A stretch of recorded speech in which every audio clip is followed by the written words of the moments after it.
Hello, hello. I'm live. Again. I'm here for another live stream. And continuing on the story. The fuck?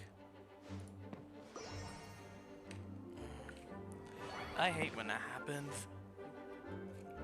It just makes it so more difficult for no reason. Let's get this on.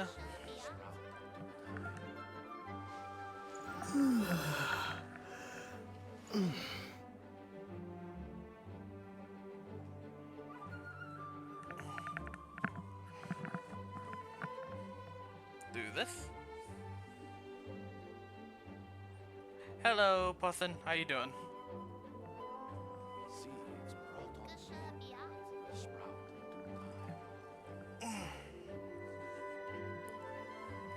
I just finished donating not that long ago, so I'm still a little tired, but I can live stream.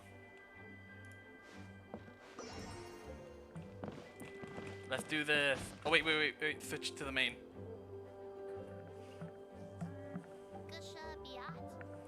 There you go.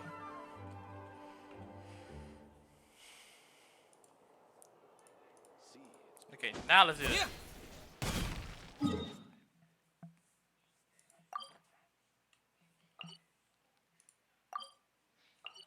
Ay. Okay, just let me out.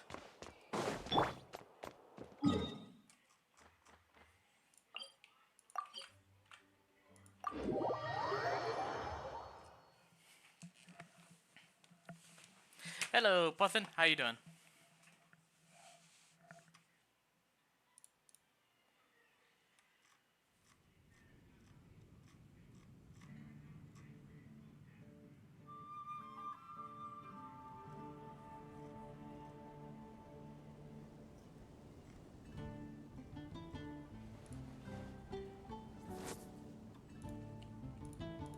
Okay.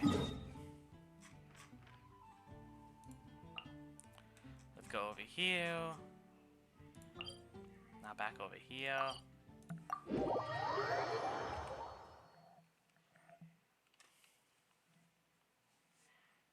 Let's go.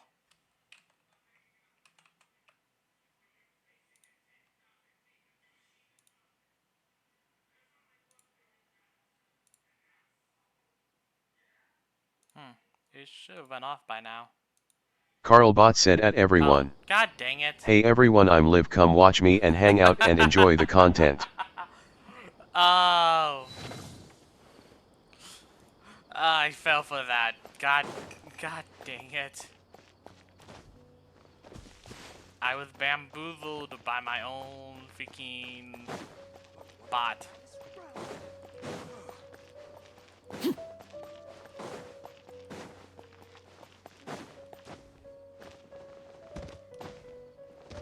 Bamboozled, I say.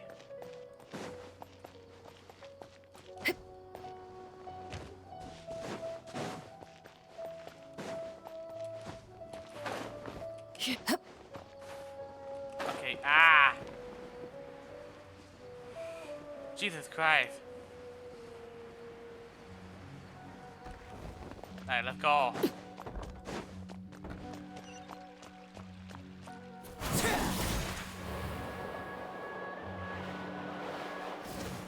That was more frustrating than it should have been.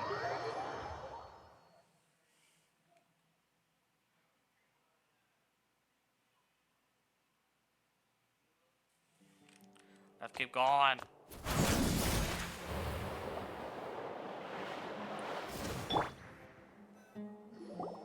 Let's split up for now. Ilias, you go and get your paycheck. The rest of you, come to the archives with me. We'll meet back here later and then head over to Gandharvaville. Okay, thank you all so much. Relax, Ilias. Being nervous accomplishes nothing. That's true. I'm ready. No matter what I've done, I'm ready to face it. I'll also try my best to remember anything else related to Siraj. We'll put an end to all of this. I'm holding you to that. See you later. Alright. What up? Oh, I have to take the elevator. Duh. Maybe I'll borrow something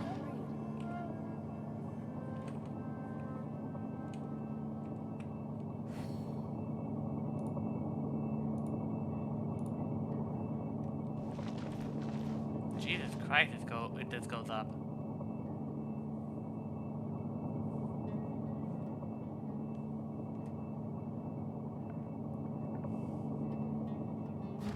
Okay, there we go.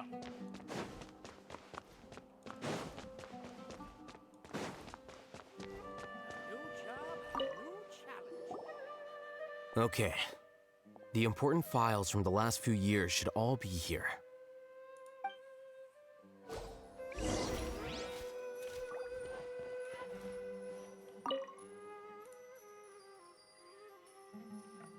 Yay, bunch of reading. Let's go.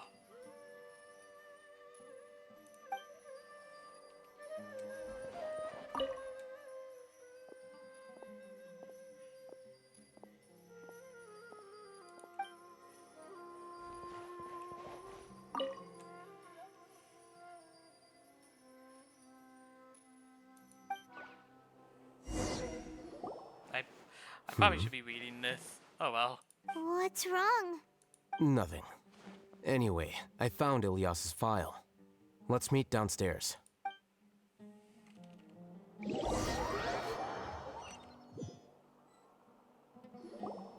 What have I done?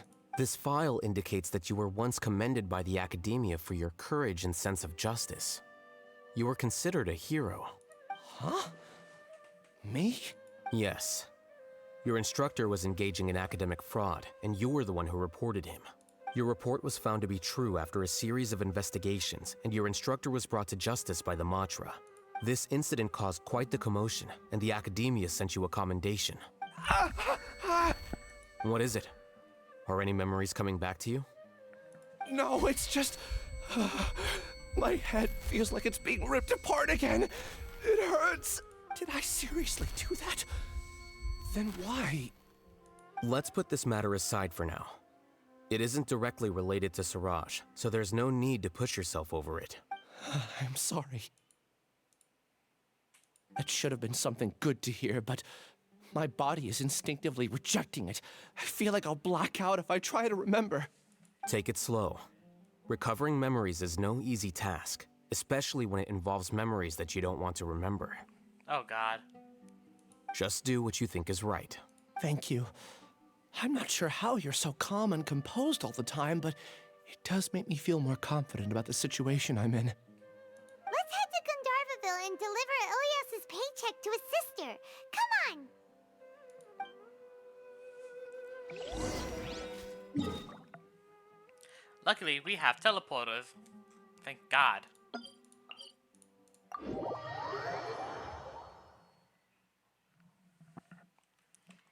It would be frustrating if it wasn't for that.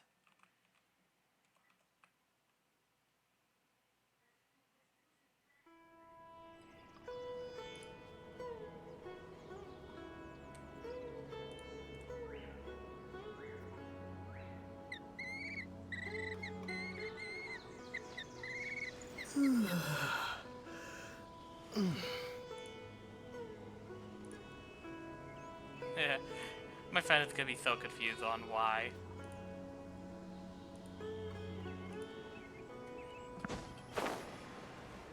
Okay.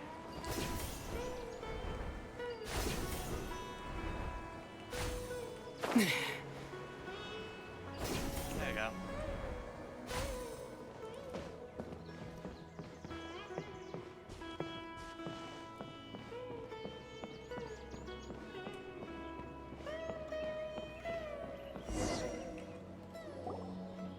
We should be close. Let me think. It should be this way.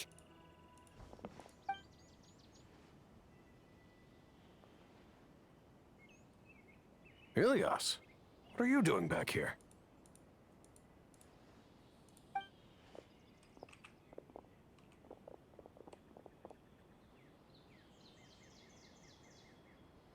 Dad, it's nothing. I was just wondering how everyone was doing. You sure everything's okay? Did they bully you again? It's all right. You can tell us. Ilyas, what's wrong? I'm fine. Just a minor headache. I haven't been getting much rest lately. Back then, I told you not to be a hero. Look how things turned out. I can't imagine how things are going for you at the academia. We've even been receiving threat letters. You don't have to force yourself to stay at the academia. You can always come back home. I'm all right. I just need a little rest. Ilias doesn't seem like he wants them to know that he has amnesia. Hey! That's enough, you two. Ilias isn't feeling well. You can keep nagging him once we get home. Ilias, let's find somewhere to talk. So, how's your headache? It's much better now. Oh, here. It's this month's paycheck. How's everything at home? Same old, same old. It's just that everyone's worried about you. Don't mind their nagging. Deep down, they know that you did the right thing. Well, that's family for you. They care no matter how right or how wrong things get sometimes. Or you do. It's just that after hearing a lot of bad rumors about you and seeing all the threatening letters, well, they're mom and dad. Maybe they just want you to conform a bit more. Conform. Yeah. You don't remember? After the incident, Ilias? What's wrong? Ah, I see. I remember now. Don't worry, I remember now. You're acting a little weird today, you know? Anyway, I understand your decision. But Mom, Dad, and I just want you to be happy. I don't care if you're a hero or not. I just want you to enjoy life and relax more. Your understanding is a great comfort to him. Yeah, that's fair, and I agree with that. Is it? That's good. Are you a friend of his? More so these two.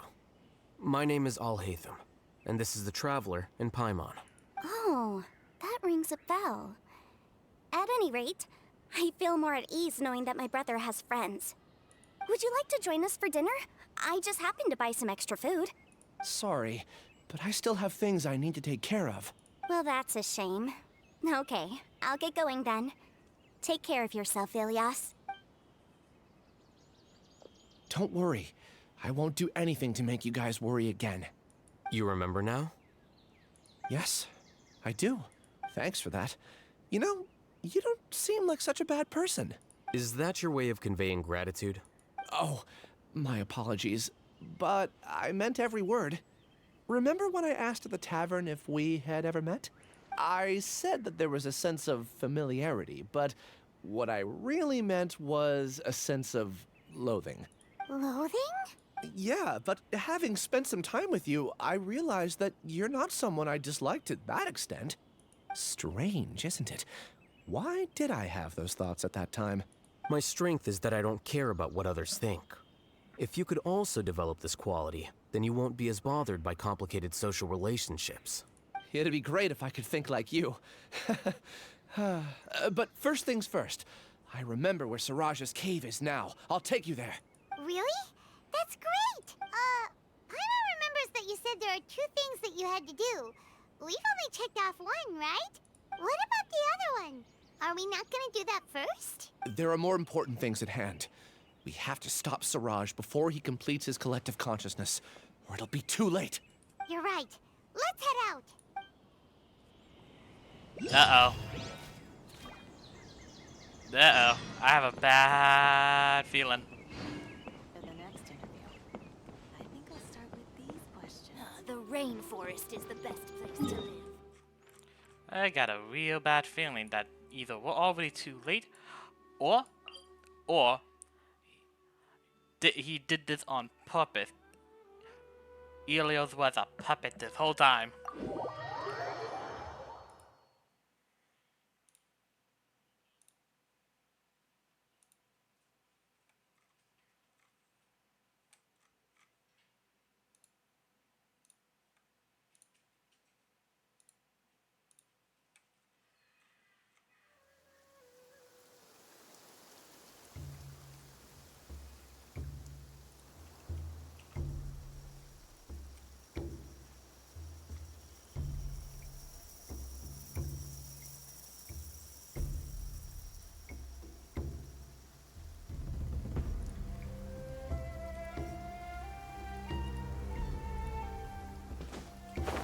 Alright.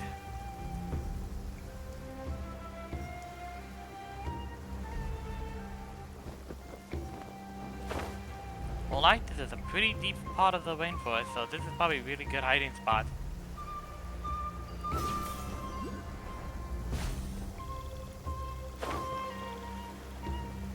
Oh, did I miss the cave?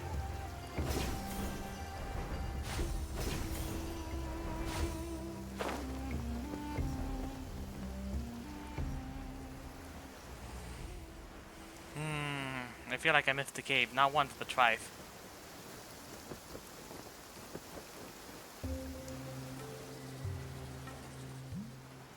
Dang it!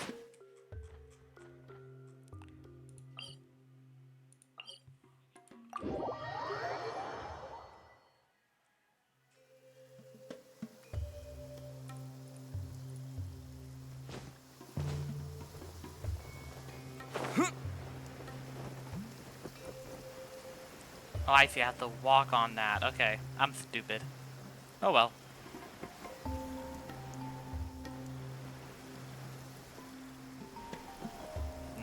Not yet. Now.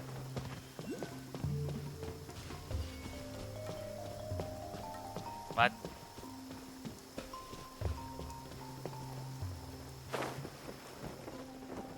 Oh, I see. I was supposed to go down. This is the place.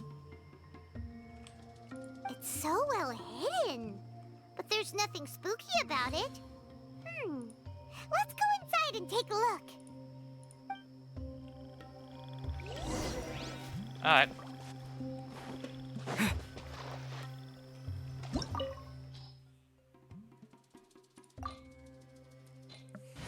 It will be fine. I can win with this.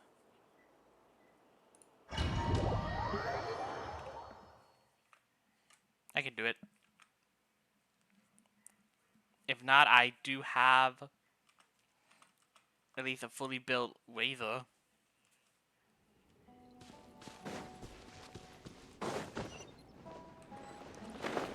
Denied.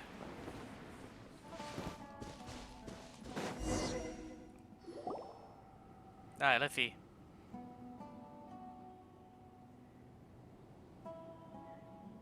Oh, this is a full-on... It's bigger on the inside than Paimon imagined. Are you sure it's still a work in progress?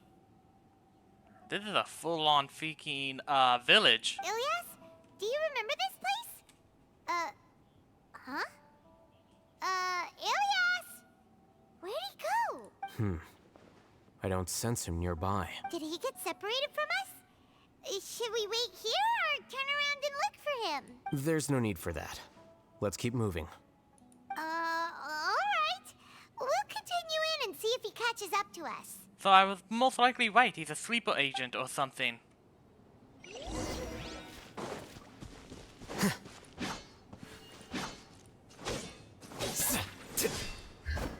Oh. Wait, was that just a... Oh, that's cool.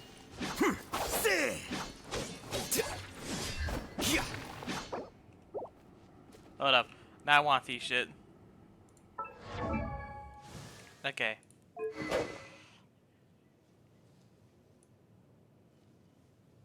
That's a nice weapon. Artifact seems right. Of course, only C3.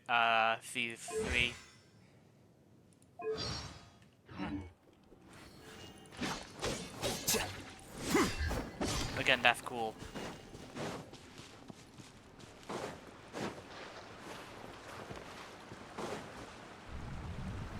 Oh, what the?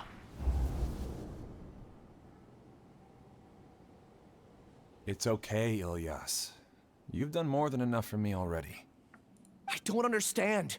Everyone knows that Johnny is stealing your research. Why is no one willing to go public with the truth? He shamelessly used your thesis to send in a project application. And whenever the project hits a wall, he asks you for help. Everyone knows what's going on. Do you know how many people are working on that project? If Johnny was kicked out because of academic fraud, that'd be the end of the project. Too many people would be affected. But he's obviously taking advantage of you. He throws you the hardest work, and after you're done pulling all-nighters, he struts around with your research data and takes credit for it. That's not right! Why are you putting up with this? A lot of people warn me to not say anything. And I think they have a point. This is just how things are. All I want is to graduate without any problems. It's okay. He's at least paying me. Half a year of your time and effort. Countless all-nighters and casual threats and insults. All for a measly 20,000 mora? He's treating people like cattle. Enough. It's fine. I just need to suck it up and get it done. Oh. He actually might be Thalios or whatever his name is. What's the matter? Huh? You could read minds this whole time and you never told Paimon? Of course not. I was also able to see those memories just now. They were probably the ones that leaked out while Ilias was connecting to the collective consciousness. Connecting collective consciousness? It's clear that this place isn't a work in progress. The hive has long been finished. The collective consciousness project is already complete, and Ilias is now returning to the collective. Not entirely. Keep walking and you'll see why. Yeah, I think he's the mastermind. I think he's the mastermind or something.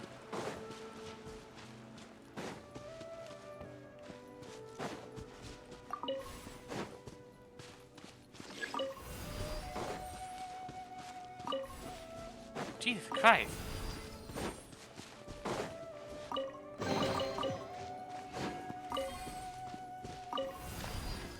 Okay, just how many doors are there?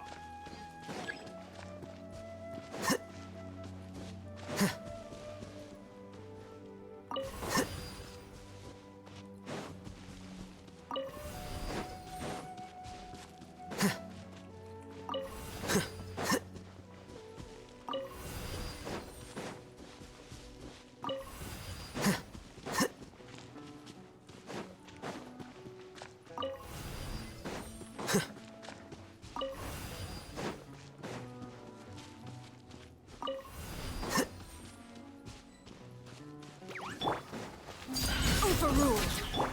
Huh?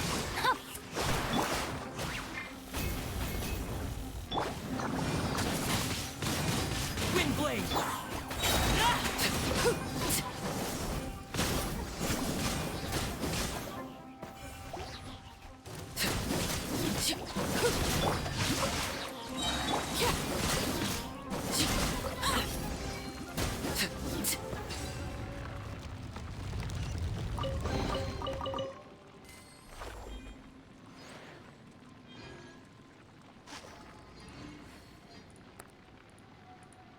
There we go. It's completely different from what Ilias said. This place looks like it's been done for a while.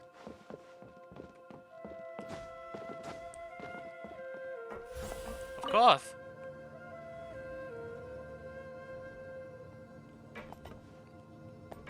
Contributing to the collective by only thinking to your strengths. How easy. The fuck?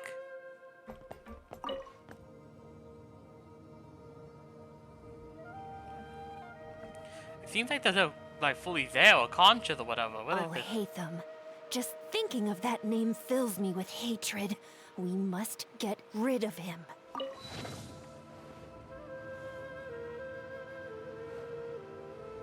Okay then.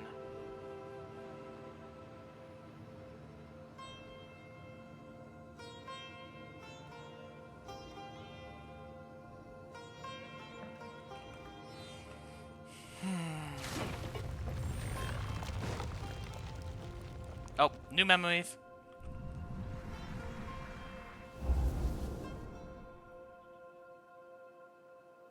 An entire year's worth of work down the drain. And for what? Your reputation? Do you have any idea how many people you brought down? You could have played hero any time. So why couldn't you have waited until the project was complete? I don't understand what you guys are saying. Are you saying you don't care that Raju jumped to his death? It's a shame. What happened to him? I thought he was stronger than that. Everyone has been working hard to complete the project. He could have endured for a bit longer. But he chose now, of all times, to... In any case, we're done with you. Because of your recklessness, the Matra are putting Johnny on trial. This project is done for. None of this affects you at all. But do you know how many people, myself included, needed this project to complete their studies? Now our futures are up in the air. If worst comes to pass, we might not be able to graduate. Do you understand now? I'm sorry. There's no need for an apology. It's not like I'll accept it anyway. You'll pay for this.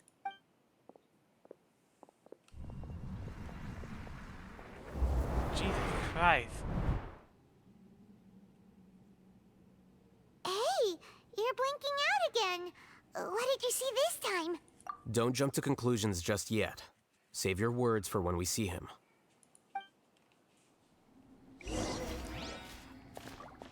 Oh, nah, dude. Even you saw that. Don't be like that. Oh, what the hell? No, I don't. I'm saying it now. That headpiece looks nice. Those glasses or goggles, whatever, they look nice. Evil, but nice.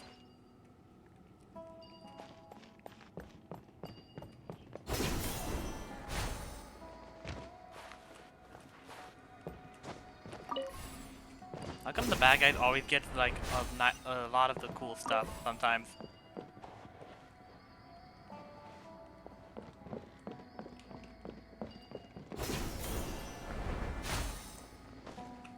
Probably because like they're the bad guys or whatever.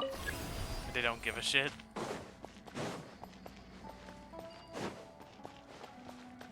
I probably need to do it like this, like that.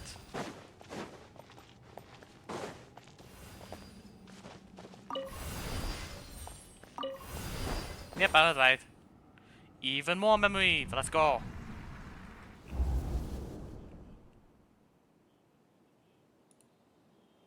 Well, Alias, this is all very strange. Is there really no research group that will take you? Well, to pass this course, you must complete a paper with other researchers. I know you're a hero for fighting academic fraud, but well, we can't make exceptions for heroes. Now, maybe you should try to improve your relationship with the other researchers. Getting a reputation for being too unconventional will not stand you in good stead in the long run. I understand.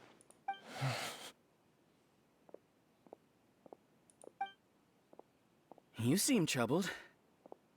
Who are you? Where are my manners? My name is Siraj. Siraj. That's how you say Siraj. your name. I've heard of you before.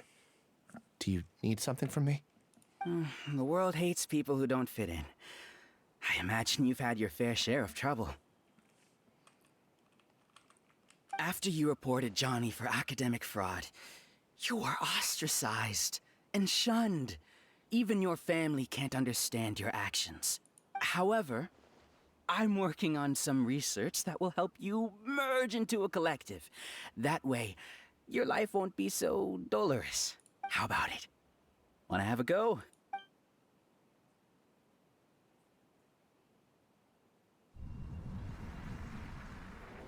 Yeah, I knew it. What did you see? Paimon can't believe it! He really did trick us! That Giga Jerk! No, Siraj is the real Giga Jerk here. Ilias is just a regular jerk. Dude. Paimon. Ooh, Paimon's so mad! We're gonna find him, and we're gonna make him explain himself! Paimon. Dude. Not cool.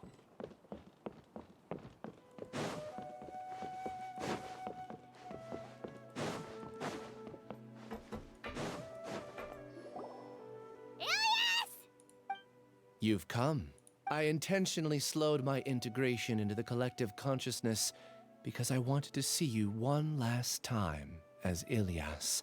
And I wanted to apologize to you as him. It was only at Gandharvaville that the second thing I must do occurred to me.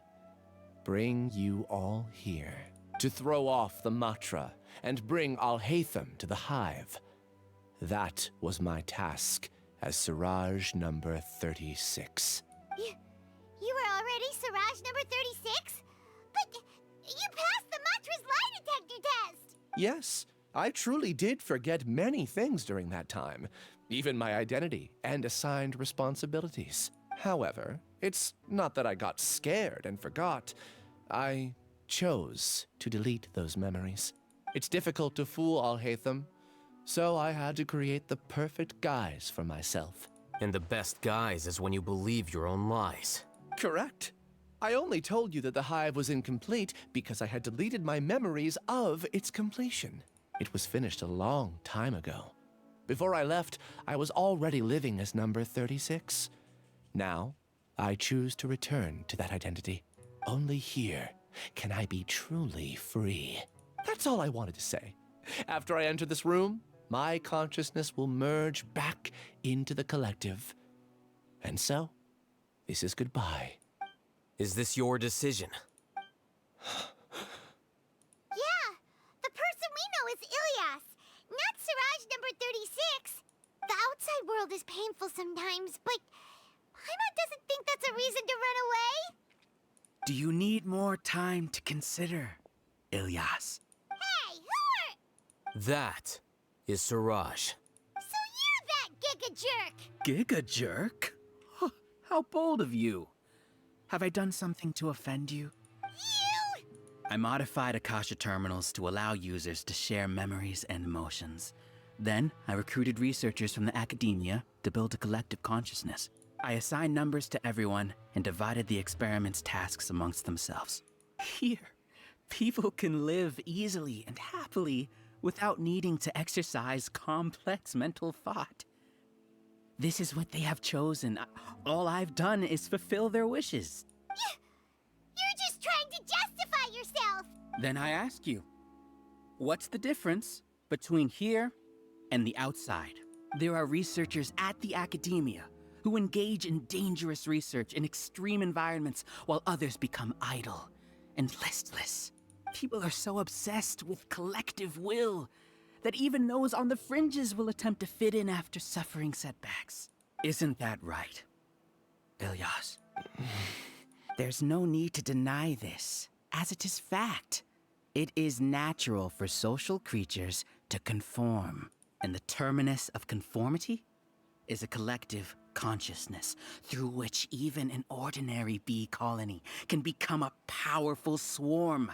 Replace the bees with humans, and this model becomes even more potent. Ooh. Welcome to the hive, Alhaitham. You once arrogantly denied the merits of this project before the Grand Sage. A few simple words from you, and my research was consigned to nothingness. Of course, I'm well aware that you don't care about any of this. You don't care about the pain of others. But I didn't give up. I made my thesis into reality.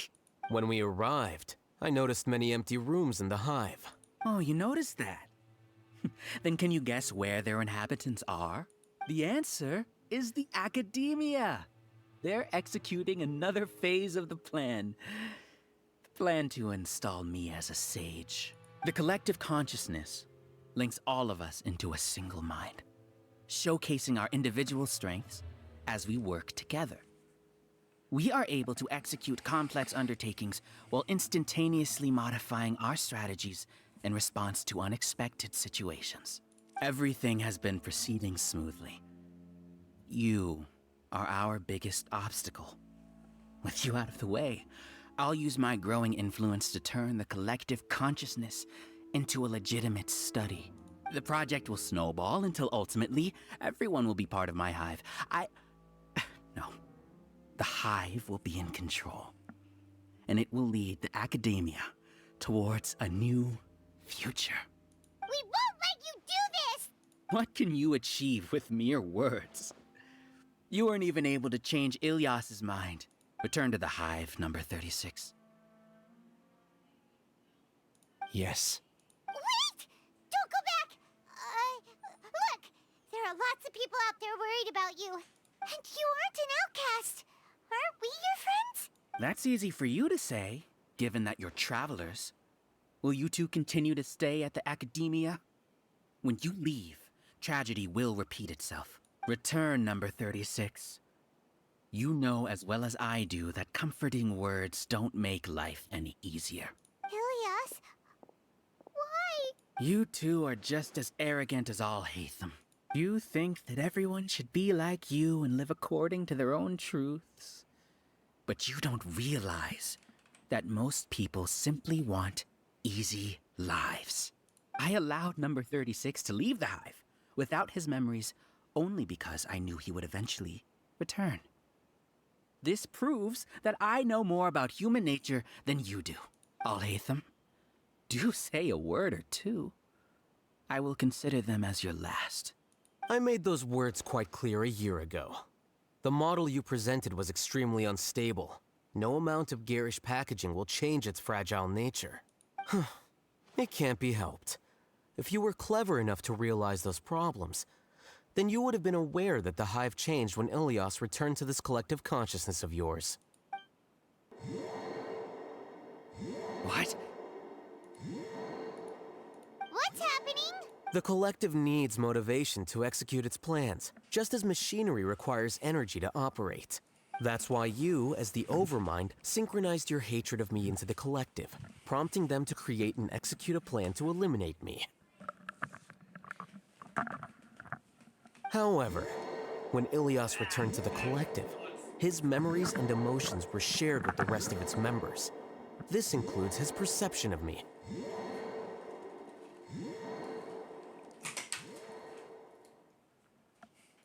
Thanks for that. You know, you don't seem like such a bad person. Oh, God. Strange, isn't it? Why did I have those thoughts at that time?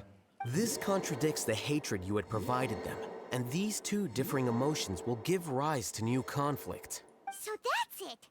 Wait, so you knew that Ilias would return to the hive? And then you pretended to keep him around just to fool Siraj. Wouldn't expect any less from you, Al-Haytham. Once the collective consciousness bugs out, we'll take that opportunity to... wait. It's back to normal already? Al-Haytham, I told you. You're too arrogant. Did you really think that your little scheme would be enough to destabilize the hive? Ilias's return had indeed introduced abnormal emotions into the hive, but such a meager drop cannot give rise to waves. Your struggle has been in vain, and it's time to end it. Allow me to show you what makes the collective consciousness so formidable. So many monsters. Where did they come from? And something feels off about them. I also integrated monsters into the collective, though I ranked them last. Even so, they are part of it. Oh. Despite their lack of intelligence, perfect cooperation can be achieved, much like soldiers who have undergone strict training. Now then, drown in endless waves of monsters. You will all pay for your ceaseless arrogance. Hey, Al-Haytham?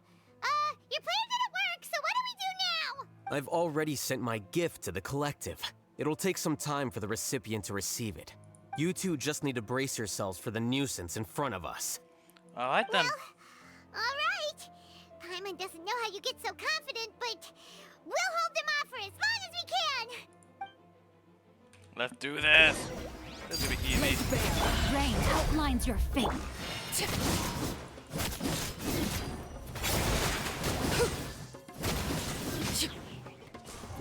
Al-Haytham isn't that bad of a person.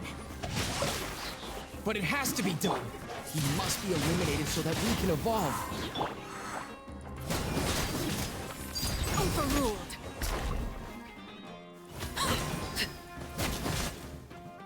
You see? That is the will of the collective. Even with the hatred gone, they continue their work. An external anomaly cannot shake the collective's stability.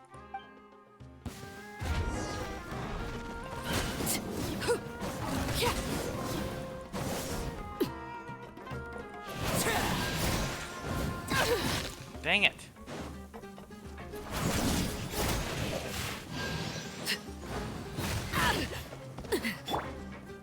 we go!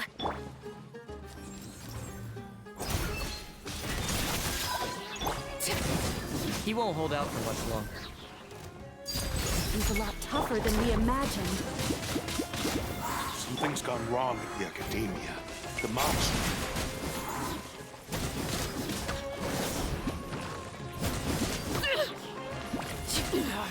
Go on.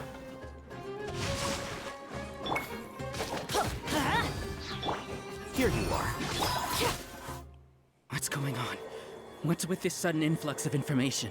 Silence! As the Overmind, I command you!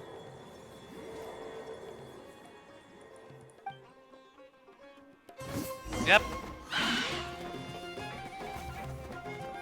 Transfixed.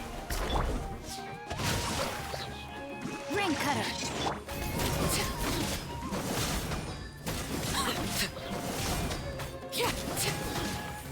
How is that possible?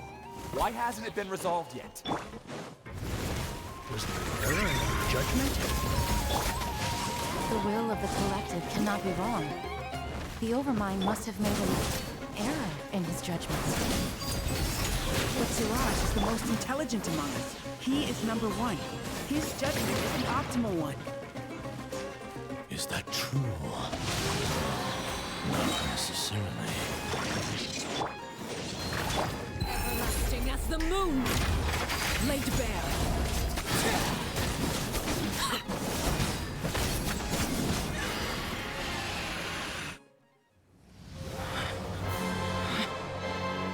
Failed.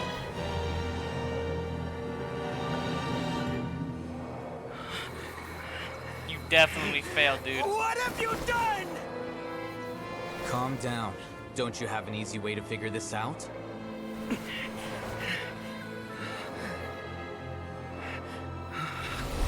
were only designated as number 36. What a shame.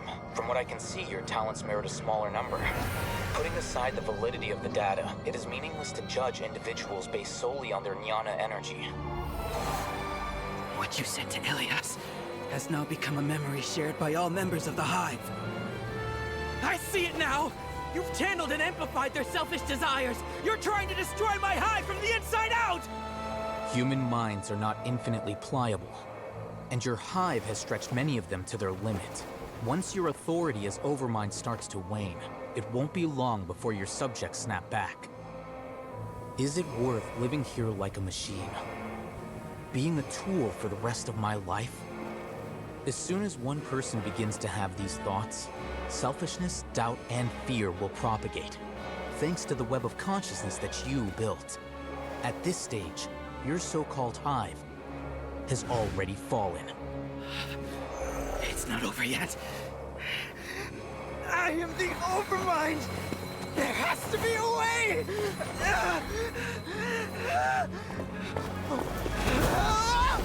It's too late. Once the desires of the hive accumulate, beyond a certain threshold, they will kill their king. You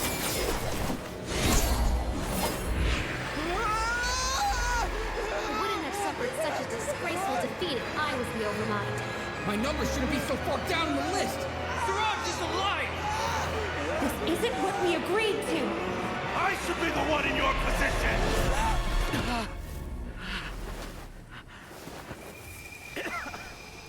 Jesus Christ.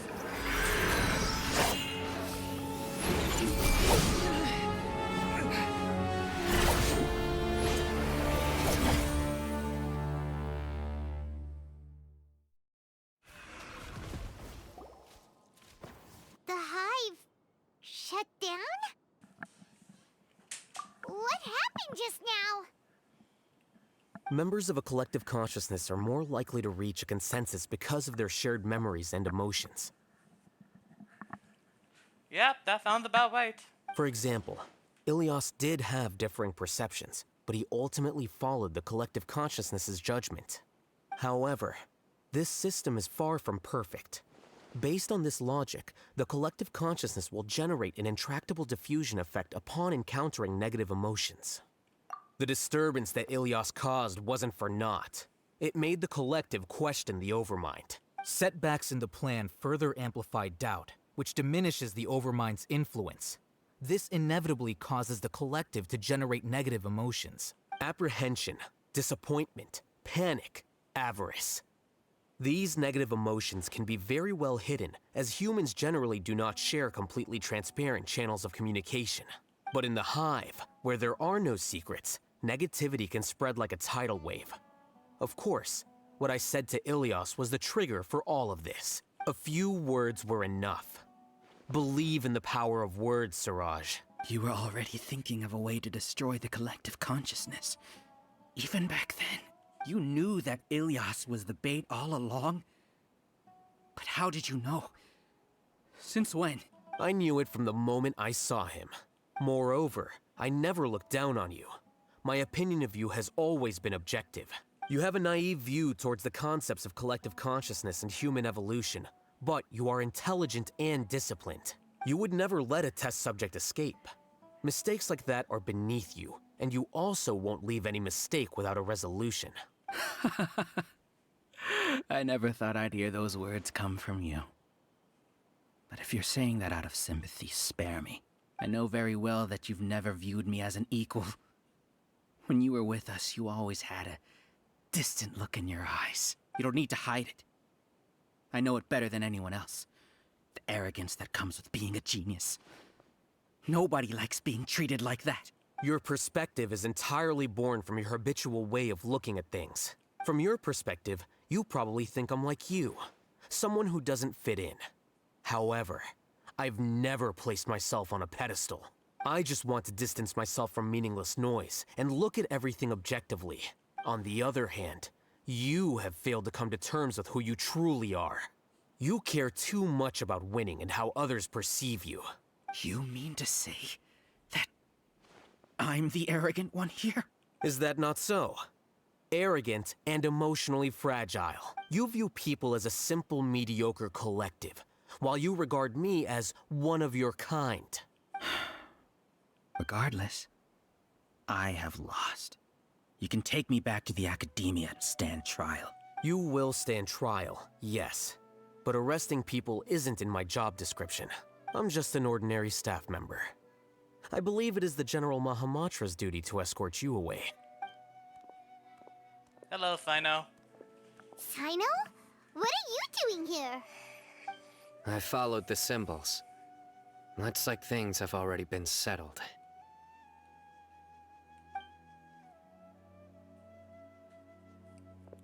Sino. I love that dude. He's awesome. Symbols? I left a similar picture in my letter to him, and I made several similar symbols on the way here. Wait, what do you mean you left a letter? Oh, Paimon remembers! When Paimon first saw you, Arav said that you had left a letter for Sino. So you really did know that something was up with Ilias from the start! You lied to us too! It'd be best if you didn't spout nonsense. I never employed any mode of trickery on you. By the way, I came across some information at the Academia a few days ago. If you practice the method discussed therein, your vision may improve. Do you need it? Seriously? This guy. By the way, Sino, Paimon heard that Siraj sent more people to the Academia. We can't let those jerks get away! Don't worry. The Matra have started screening suspicious persons, and we've already arrested many of Siraj's associates. This was likely one factor that caused the Hive's consciousness to waver. Everything went as you predicted, All Hatham. Good.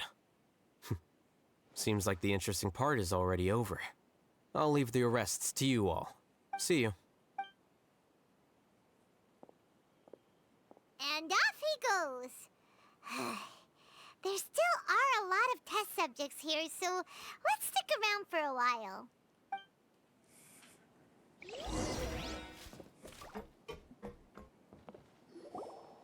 Oh no. Oh no. I was involved in all these plans to get rid of the acting Grand Sage? What came over me? How could I do something like this? We were accomplices without knowing it. But I'm afraid that Al-Haytham might pressure the Matra into giving us heavier sentences. Whether he's the scribe or the acting grand sage, we can't afford to offend him. It seems our future at the academia will be full of uncertainties. We can discuss the future later. Leaving the collective left me with a strange sense of guilt. I didn't feel anything towards Alhaitham at first, since he wasn't well known. All the opinions I heard about him were negative, though. Siraj made us hate Alhaitham, and we blindly accepted that hatred and thought of him as a bad person. From how things look, we've done a lot of irrational things. I guess we're getting what we deserve. Could you help us apologize to Alhaitham? Sure. Paimon will help you tell Alhaitham. But whether he chooses to forgive you is up to him. Yeah, most likely. It's okay. No matter what he chooses, apologizing will make us feel slightly better. If he chooses to remember this, we're prepared for our punishment.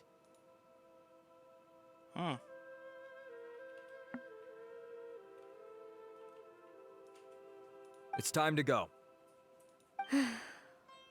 Let's go.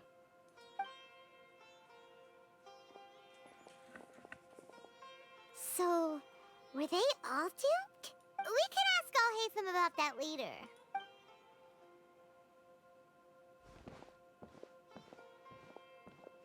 Looks like I can't exist as Siraj number 36. Yet, my life as Ilyas goes on. When I was at Gandharvaville, I thought about whether I should just come forward with the truth. But I didn't have the courage then. So in the end, I lost my sense of justice. But I also wasn't able to conform. Ilyas? Don't be sad. I'm the one who deceived you. However, I didn't come out of this completely empty-handed. The moment the hive collapsed, an idea popped into my head. I realized that the collective I was always trying to fit into wasn't as powerful as I had imagined. Understanding that gave me courage somehow. Perhaps one day I could be just like Alhaitham and not care about what anyone else thinks. You can do it. Paimon believes in you. Thanks. Yeah. Well, I should get going.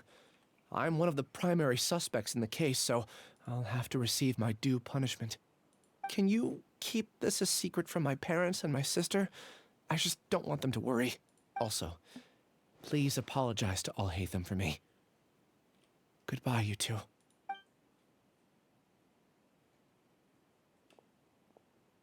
All the test subjects have been taken away. I'll have my subordinates seal the place, retrieve all documentation, and destroy the system. Are you two hurt? I brought bandages and hemostatics. Paimon's fine. Just a little tired. Get some rest. Alhaitham is probably waiting for you at the entrance. Go see him when you're done here. Watch out for any of Siraj's associates who might still be in hiding. If you encounter anything you can't take care of, come find me at the academia. Okay, you stay safe too, Sino. Let's go meet up with Alhaitham.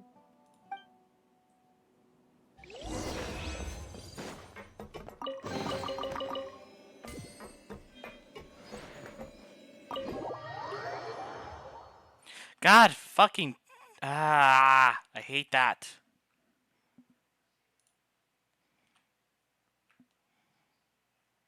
Begone, ad. The matter's settled. We can return now. I actually thought it would have been settled sooner. This took much longer than I expected. Judging by your faces, it seems like you two still have some questions. I respect your curiosity, but I'm off the clock now, so I'm not going to field any questions. Hey, we're not your colleagues! You couldn't tell that was an excuse just now? What? Are you kidding me? You're not leaving today until you explain what happened back at Siraj's secret base! See ya. Oh, god dang it, Alhaitham. Hold it right there! Are you done? Your behavior is reminding me of some other people. Stop changing the subject! You're pinned, dude. Come on. It's too much of a hassle to explain everything from the top. You know what? Come with me. Where to? You'll know when we get there.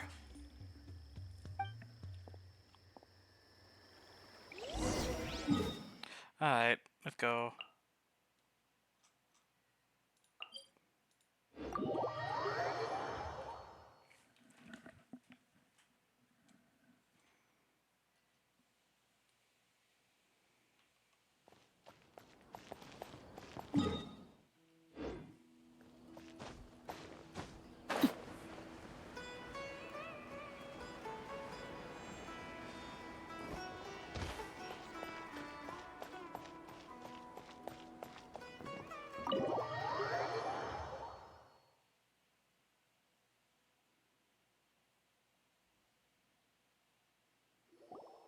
Is this your home?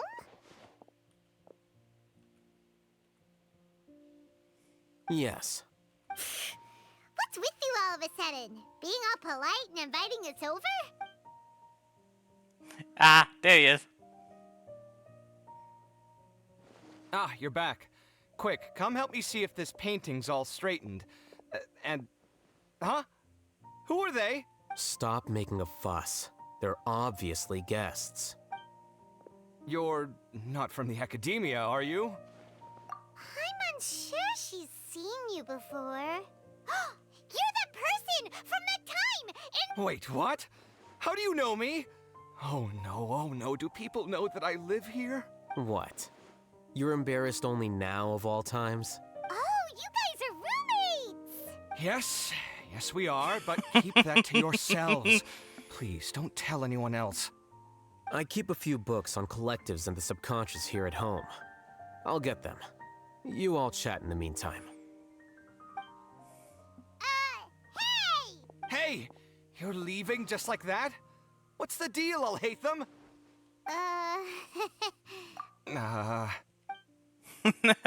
Sorry, I know we've only just met, but I have to ask. Are you, you wouldn't happen to be actors that Alhaitham hired to pretend to be his friends, would you? Nah. What? Guess not. I've never seen him invite friends home before, so please excuse my surprise. You guys get it, right? You know, with his temperament and stuff. But aren't you friends with him? I wouldn't say friends exactly. Okay, well, we used to be, but we're not anymore. Huh? Don't worry about it. My name is Kaveh. I'm sorry to have met you under these circumstances. Anyway, please don't say anything about me living here. Hi, Kaveh. You're awesome, and I want to get you, but I don't know if you're just a 4-star that I can't get. You seem like you got a lot going on. So maybe Samora will make Paimon shut up. I will kill you, Paimon. Are you serious? How could you? Of course. You're Alhaitham's friends. What? That was a normal response. You exposed your own weakness. Still, why do you have to treat me like he does? Judging by the deafening din coming from the living room, you all must be getting along quite well. Entertain your own friends, why don't you? I'll leave the books here. Oh, what the fuck? Paimon's dizzy from reading. This is way too complicated. Why don't we just ask questions instead? Paimon wants to know, oh, how did you know about the collective consciousness's weakness? A year ago, Siraj presented his thesis to the Grand Sage, who offhandedly asked for my opinion. I actually responded with 2 lines of reasoning. The first, as I've already said, was that his research was on human evolution, a subject prohibited by the academia. The second was that I thought the direction of his research was too extreme, but his approach too conservative. Wait, that's too conservative? He built such a large lab, gathered all those people, and even tried to get rid of you! One way to stabilize a collective consciousness is to remove the test subject's humanity altogether. The optimal solution to achieve collective consciousness is to focus solely on the overmind and treat the other test subjects as tools. That's way too dangerous. You're not seriously considering that, are you? 'Cause I'm merely stating the facts. If Siraj had done that, I would have felt his work to be just as senseless. It's impossible for any species to evolve overnight, and humans without their humanity cannot be called humans. Yeah, I agree. That's why the academia prohibited research into human evolution. Most research of this kind tends to run contrary to evolution. Huh. Paimon gets it now. Ha! That's rich coming from you. If humans aren't humans without their humanity, then you'll probably evolve into some other species in another decade, I wager. What about you? Are you going to devolve into a fungus? At least I'd be a fungus with empathy. Sorry for eavesdropping, but what happened to you guys? Are you in trouble? Sort of. We encountered a strange researcher that had it out for us. Are you all okay? Huh. So that's how things went. Such is life. If only he'd known, Alhaitham could have stayed indoors today, and the whole thing could have been avoided, right? Plus, he could have helped me with the housework for once. See those books? They've been sitting there waiting for someone to sort through them for an age. If you're not gonna read them, tidy them away. They don't belong there. Can you feel the awkwardness in the air? I hope you're aware of your lack of conversational skills. Oh, so the pot's calling the kettle black, is he? Well, having said all that, are you okay? I'm doing quite well. Much better than that painting you're trying to hang on the wall. You don't understand anything. Stop criticizing my taste in decoration.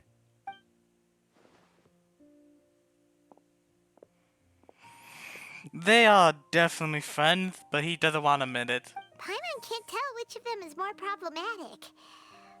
Let's just get this over with and leave. You whisper very loudly. Oh, yeah, Paimon's been told that. Obviously not enough. Do you have any more questions? Let Paimon think. Oh, by the way, the other researchers apologized to you. They hope that you can forgive them. I bear them no ill will. More accurately, I don't really care about what they think of me. To some extent, they were also fooled by Siraj. The Matra will take this into account at their trials. Ilias also said that he wanted to tell us the truth at Gandharvaville, but he didn't have the courage. He apologized to you, too. It doesn't matter. I never considered asking him to come forward with the truth. Judging from his experiences, he's more courageous than the average person. There's no need to lay even more criticism on him. Criticizing the brave only shows how weak you yourself are. I'm going for dinner in 10 minutes, so I'll field one last question. Paimon doesn't have any more questions. How about you? Oh, yeah, that's a good question. You only started investigating with the Matra at the Academia because you were interested in something, right? But after meeting Siraj, it didn't seem like you were interested in him or his experiment. I had no interest in him personally, but I was curious as to why so many people were willing to form a collective consciousness with him. I now understand the reason. Correct. The fall of the Sages and the shutdown of the Akasha terminals deeply affected the Academia. The fact that Siraj's project attracted so much interest despite not being approved speaks to the lack of research projects as of late. As the acting Grand Sage, I'll have to figure something out. In addition, what happened to Ilias is worth our attention. Reporting academic fraud was the right thing to do. He didn't deserve the outcome that he had received. Paimon understands now. Oh, you're pretty serious when it comes to work, huh? Of course he is. He's more like a workaholic that is also somehow lazy. He's a workaholic that is lazy. How?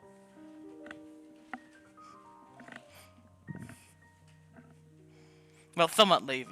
Not fully lazy, but still lazy. I think minimum viable seriousness is a more apt description. I'll do my best to take care of this mess until my resignation is approved. Wait, your resignation? Yes. I've already submitted my resignation to the Academia. Soon, I'll resign as the acting Grand Sage and go back to being its scribe.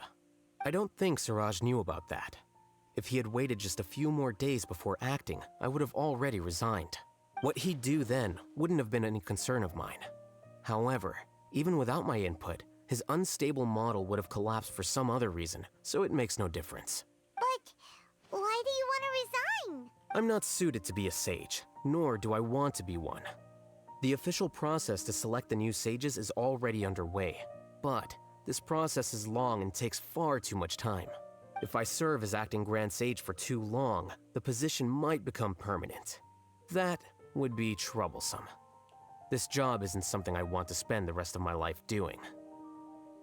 It's important to keep your priorities straight. Well, it's about time. You two should grab some dinner as well. Oh, now that you say that, Paimon's kinda hungry. See ya! We're gonna grab some yummies! Of course. See ya.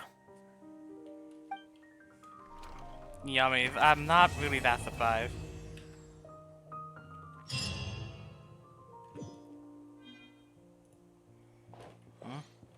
Still just too. Oh no! Wait! What? The name Siraj doesn't ring a bell. Was he in your class? He isn't someone who would leave an impression, so it's expected that you don't remember him. I've always had a hard time appreciating the way that the academia pressures people by labeling them as geniuses. But even so, the academia can't be left to you. Or perhaps I should say that I'm delighted to see that you have a base amount of self-awareness. If the people in the academia haven't gone mad, they'd know that I'm much more suited to be a sage than you. And I suppose they'd let everyone know that your career as a sage will be as shaky as that painting. Again, that's mighty rich coming from someone about to resign. In a few days, you'll be managing files again. You'll be back at rock bottom. But my salary will likely stay the same. Wait, what? How come? Why do you get special treatment? At least I don't have to be an architectural designer who works himself to death just to get a smile from his client. You... He got you there, bud. I took time out of my day to clean the living room for you, and this is the thanks I get for it? I'd have been better off catching up on my work. I still have designs to finish. Make sure to pay back the rent you owe me. I'm going to buy some furniture with that Mora. What? Are you trying to annoy me to death? The decorations you buy keep getting uglier and uglier. What's the point of having a boring wood carving in your house? You'll have to blame that on my financial freedom. Oh, he got you again. Fine. Go ahead and hide behind your financial success if you want. But if we forget Mora for a second, do you have anything of true value to boast about? I think I'd have too many choices, to be honest. You, on the other hand, can you think of any redeeming features at all? Artistry, for sure. You don't know the first thing about interior design. Don't go off buying random furniture unless you take me with you. So I'll have to bring you along and then buy you drinks? Of course. But why would I do that? It would just be another form of a loan, and you'd have to pay me back eventually. Can't you just be nice and not ask for the Mora back? Pretending that you're not in debt is as ridiculous as pretending you're not living in someone else's home. Word will get out sooner or later. Speaking of which, your friends won't say anything, right? Tell them to keep all this a secret. There's no need to hide it so carefully. I think the truth's already out. You're such a lightweight that a few drinks at the tavern had you spilling all your beans. Oh god, dude. What? No, it can't be.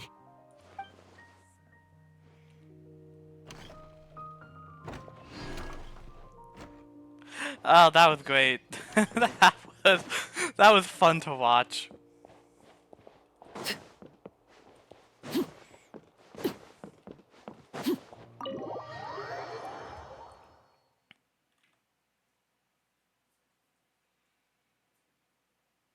Alright. Let's see who's the next.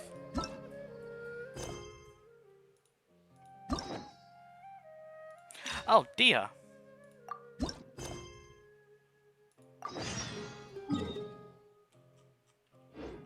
Oh, she's actually in the where the academia is. Or at least, oh no, Grand Bazaar.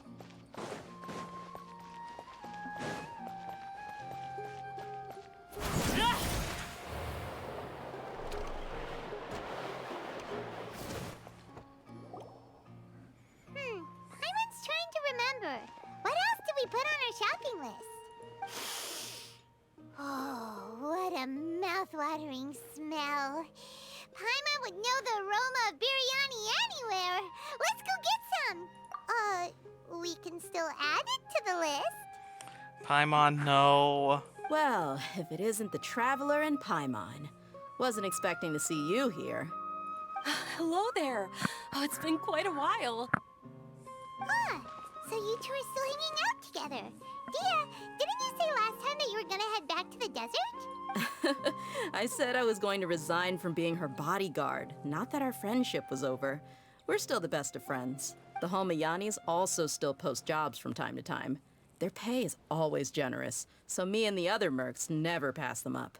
I told Dia to just stay at our place when she took one of those jobs a few days ago. My parents were delighted. They even said that it always felt like we were missing someone whenever Dia wasn't around. That sounds like something they would say, all right. They're always so welcoming. Anyway, the job is already taken care of, so I was gonna head back to the brigade as soon as I finished a little shopping. But the master kept insisting, and I ended up staying for another day. You can stay for as many days as you want, Dia. Father hasn't even gotten around to treating you to his best dishes yet. You know I'm not the kind of person to stay put in one place like that, my lady. Don't worry, though. There'll always be next time. What? She said they'll treat you to the best dishes! Paimon can't believe you can still refuse that! Paimon. No one can eat like you sometimes. The only one who can beat you at an eating contest is someone from Natlan, Varessa, if I'm pronouncing her name right. But wait, didn't you say last time that you would take me on a trip to the desert? Why don't you just take me with you today, when you leave? There are so many places I still haven't visited yet. I'm sorry, my lady, but no can do. There's still a few things I need to take care of back at the brigade. Besides, the desert hasn't exactly been the most peaceful place lately. Oh, come on. Not this again. That's also what you said last time and the time before that. I know, I'm sorry. Just give me some more time, and I promise I'll plan the best trip ever for you. All right, fine. To be perfectly honest, it's not that I wanted to go, it's more like I feel like something is off about you lately. Ever since you first set foot on the estate a few days ago, you've been acting anxious and even paranoid. Have you been delaying our trip because you've run into some kind of trouble? Nah, are you kidding? You're worrying too much. Nope, that sounds like something you would do. Would you swear on that? Friends shouldn't lie to each other, you know. I wouldn't pry any further if you're willing to swear on what you just said. But if something really is bothering you, then just tell me. You know I'll help you however I can. Oh, looks like Dunyarzad was onto something. You're too perceptive, my lady. Seems I can't hide anything from you. I just thought that nothing good could come out of telling you about the messy happenings of mercenaries. Knowing too much only leads to more trouble. Mercenary life is a dog-eat-dog world where Mora reigns supreme. Everything operates on a completely different set of rules. That doesn't change anything about what I just said, though. We're still friends, and I can only support you if I understand what's bothering you. My lady, you're not gonna stop until you drag it out of me, are ya? Yeah, just say it. All right, I'll share what I know. Let's go somewhere else first. This isn't exactly the best place for a discussion. I don't know if I'm being too loud or too quiet. Okay, let's talk here. Just try not to draw any extra attention. As you may already know, the Eremites have both a lot of mercenaries and a complex organizational structure. Many mercs are no different than me, just going around looking for jobs to earn some mora. My brigade is called the Blazing Beasts. We're not a large group, but every member is loyal and brave. However, not all Eremite brigades are like mine. Some are willing to cross all kinds of lines for the sake of mora. The most notorious is a faction known as Deshret's Relics. Deshret's Relics? Judging from the name, they must really look up to... Yep, you got it. I've heard that you've already crossed paths with Ain al-Akmar. They're one of the groups under the Relic's banner. Oh, you mean the group that tried to sell us the Divine Knowledge Capsule? Yeah, they weren't friendly at all. Deshret's Relics is composed of many smaller brigades like Ain al-Akmar. The Relic's headquarters issues orders to all brigades under his control. On any other day, I would want nothing to do with them. Unfortunately, though, the brigade that's stirring up trouble now is none other than Dakan al-Akmar. Dakan? I think it means beard or something. Believe me, it's a really stupid name. I found it insufferable for years. Anyway, the real issue is that Dakan al-Akmar is led by my father, Kusela. Say what now? I think I'm starting to understand your anxiety now. But what did they do? I won't go into details, my lady, but they've been involved in a lot of violent incidents. We're talking hundreds. Hundreds? Yep. The scenes tend to be quite gruesome, too. They strip the victims of all their valuables before murdering them. That sounds about right.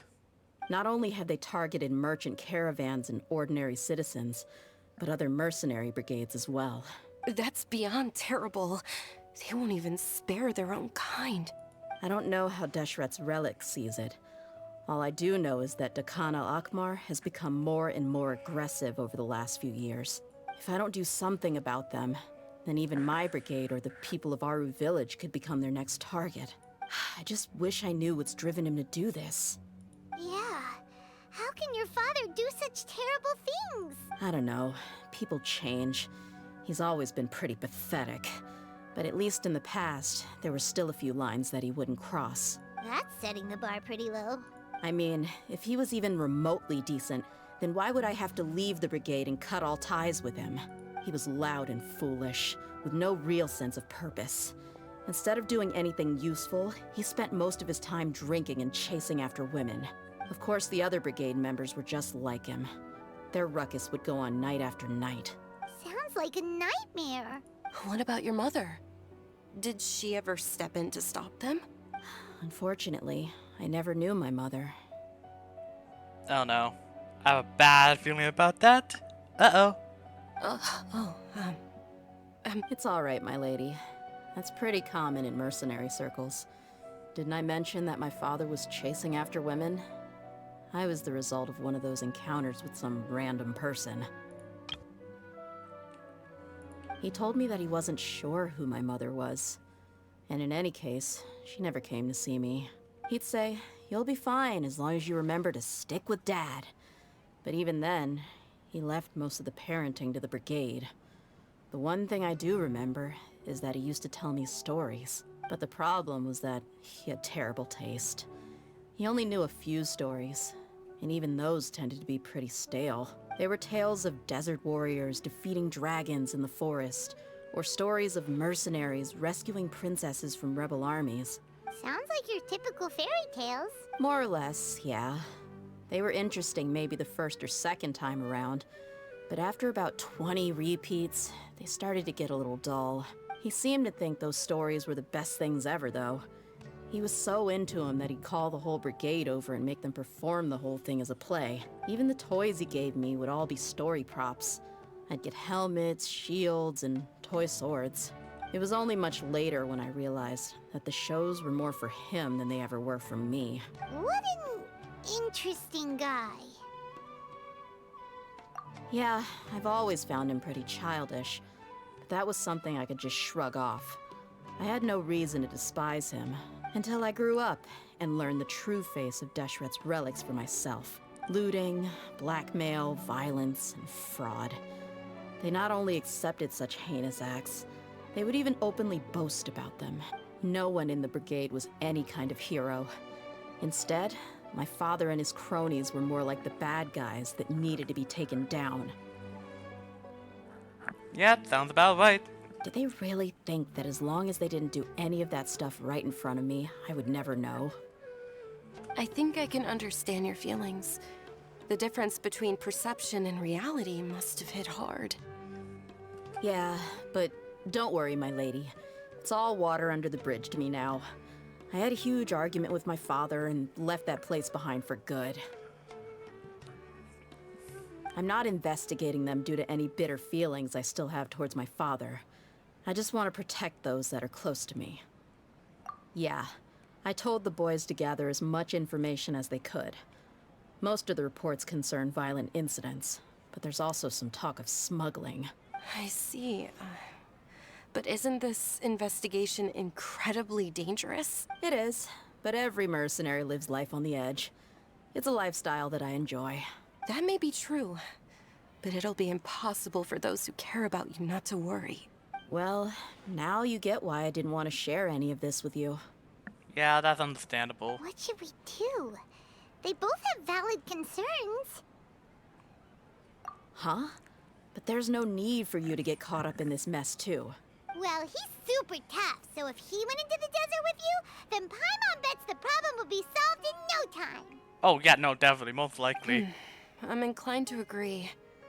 I'd feel a lot more at ease if you took him along to help. I'll wait for news from you in the city until then. Please, stay safe.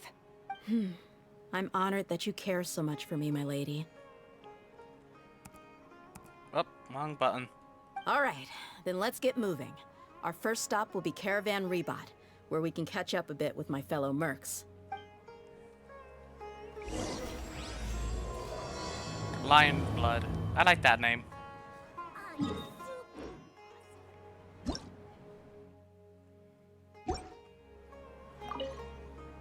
Please be careful. I'll stay in the city and wait for news from you. Just don't do anything reckless, all right? Oh, we'll go and do something reckless. It's Dia.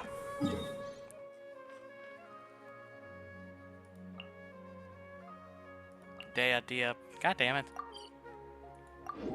Now I'm getting confused. Ow, I popped something.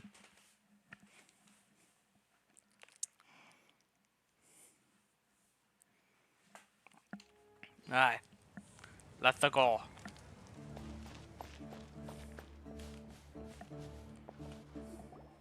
Hey, Dia, you're back. Are these two friends of yours? Likewise. There's no need to be so formal with us. We're a pretty casual crew. Anyway, since we've got newcomers, let me fill you in on what Dakan al-Ahmar has been up to lately. They've become extremely aggressive. Apparently, even their own now have become acceptable targets. What? They even attack other relics brigades, just the same as any other mercenary brigade. Even the most ferocious beasts still protect their own. But it sounds like they've thrown that straight to the wind. That's right. Once they've collected enough loot off the other mercenaries, they sell it off to a different brigade, or turn to merchants on the black market. A portion of their profits is immediately exchanged for more food and weaponry to be used in their next violent operation. That's terrible! Yeah, and it really makes you wonder why they're so desperate for Mora. They found something out. A few days ago, Isham and I trailed them for a while, and even disguised ourselves as merchants to conduct trade with them. We were able to learn a few things from the exchange. Rather than saying they're out to plunder and hoard Mora, it'd probably be more accurate to say that they're experiencing an internal power struggle. Wait, a power struggle? You heard me right. The vast majority of their victims are mercenaries from the other brigades of Deshret's relics. If their only goal was Mora, they could have gone after anybody. The targeted nature of their attacks points to a power struggle between the different brigades within the relics. That's the only plausible explanation we have. Unfortunately, we weren't able to find out anything more specific. It seems they're also trying to keep things under wraps. Oh, one last thing we discovered was that over the past few years, as Dakan al-Ahmar became more and more active, Deshret's relics as a whole became a lot weaker. It sounds mighty strange to me too. Harun, you can leave the rest of the investigation to us. Gotta say though, I didn't expect you to go on a whole undercover mission during the few days I was gone. Sounds like you were really putting your necks on the line, no? Nah, it was nothing. We're just as concerned about the situation as you are. The Khan al-Ahmar is your father's crew after all. What he said. Besides, Dia, haven't you done more dangerous things than all of us combined? What we did is nothing compared to your experiences. Yeah. And while they went to talk with Dakan al-Ahmar, I took a look at the last camp they attacked. Any survivors of the attack were already long gone. There was nothing of value left in the camp. Ah, Hisham and Khalaf. You're here too. We rushed over as soon as we saw you come into Caravan Rebot. Although this new friend of yours looks a little green behind the ears, I'm sensing a special vibe from him. Now that we know you'll have a capable partner with you, we can also rest easy. Hey, what about feel anything special? Oh, you're also planning to tag along with them? Of course! Paimon is the traveler's most important guide. Wherever he goes, Paimon will follow. Of course. Oh. In that case, then you'd better take care of her too, Dia. Don't underestimate Paimon! Don't worry about her. She may look tiny and helpless, but she's been through just as many battles as the traveler here. Even if she had only survived on sheer luck, then that alone would still make her quite formidable. I had no idea. I guess I shouldn't judge by appearances. Oh, one other thing, Dia. When you're free, why don't you update the deputy about your upcoming schedule? We held another recruitment event a few days ago, but everyone only came to see the Flame Main. You weren't around at the time, so people were pretty disappointed to only find our crew of rough, unkempt guys. The deputy put a lot of effort into the event, but it was basically for nothing. Only a few people chose to stay, and that really got to him. Sorry to hear that. I'll be sure to bring him some great liquor next time. I left in a hurry, and I couldn't make it back in time for the event. Gotta admit, I can understand their disappointment, though. You're our brigade's main selling point, after all. Now, if only the deputy could figure out a way to bring a few more smoking hot members into our ranks. I want to smack him across the head. Keep dreaming. Remember the last time I invited a couple gals into the brigade? You all just froze up with your mouths gaping like a bunch of scarecrows. Ha! The awkward silence and weird expressions left quite the impression on them. They were originally interested in joining us, but after that, they both told me they were too uncomfortable to stick around. Hey, didn't we agree to never bring that up again? Hey, you're the one who brought it up first. Huh? Wait, are you serious? Why have I never heard about this? I don't think you were part of the brigade yet. Are you kidding me? I missed a once-in-a-lifetime moment like that and you weren't even gonna tell me? Ha! All right. We can tell you about it later. Now's not the time. Hey, don't you try to change the subject. You and Hisham get your butts over here and tell me everything right now. Are they always like this? More or less. There aren't many rules or graces when it comes to mercenaries. We're used to just speaking our minds. If someone starts getting under your skin, you just yell right back at them. And if that doesn't put an end to it, then you just challenge them to a fight. But we also don't tend to take many things too seriously. Being direct and getting it all out of your system as soon as things come up is better than keeping everything bottled up, never talking about it. That's also why I never spare their feelings when I talk to them. If I want to laugh, I'll laugh. If I'm angry, then I'll unload on them. It's hard to stop once you get used to it. Though, I can never do that when I'm with the Homiyanis. Hey, knuckleheads! Can you at least tell me the rest of the intel before you go back to your bickering? Yeah, you hear her, Holof? Told you we gotta focus on the investigation first. I drew up a map. Ow. Right here is the spot. There you'll find the merchant caravan responsible for getting rid of Dakan al-Akhmar's looted goods. All you gotta do is wait and ambush them in the evening. They'll have no idea what hit them. Perfect. Thanks for that. Be sure to pass my regards to everyone else in the brigade as well. Will do. You stay safe, Dia.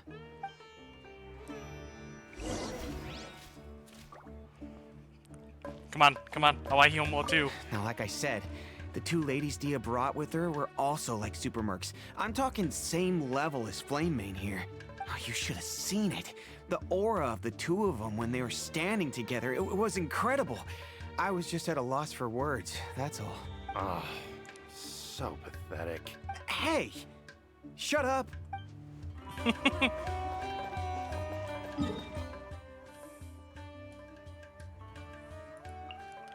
That was great. That was hilarious to watch. And I don't have a teleport. See, I do, way up there.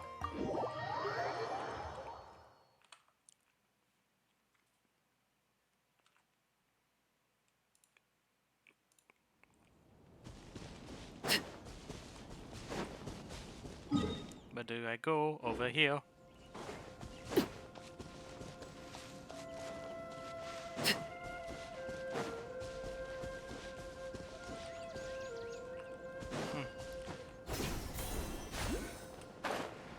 Oh, I don't want to deal with them. Leave me alone.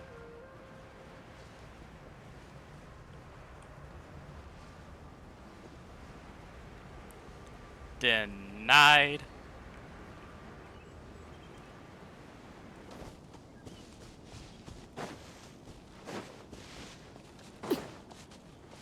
No, please don't sit up. Please don't sit up. Please don't get up. Please don't get up. I don't want to fight.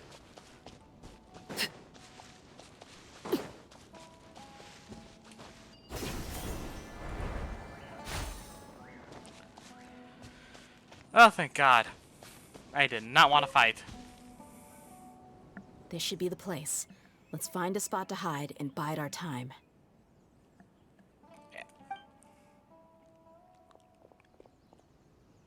It's gonna come down to a fight one way or another, so let's all be careful.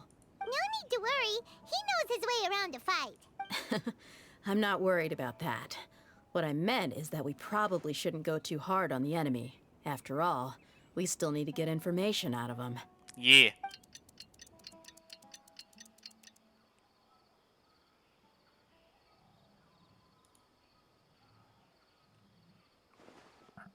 Here they come. You ready? Oh, Let's hell not yeah. give them a chance to react and end this quickly.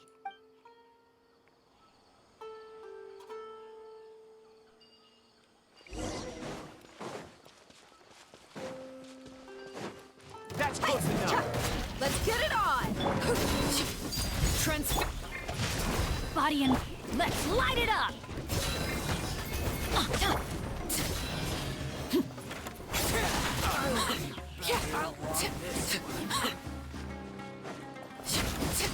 I'll be back. No, you won't.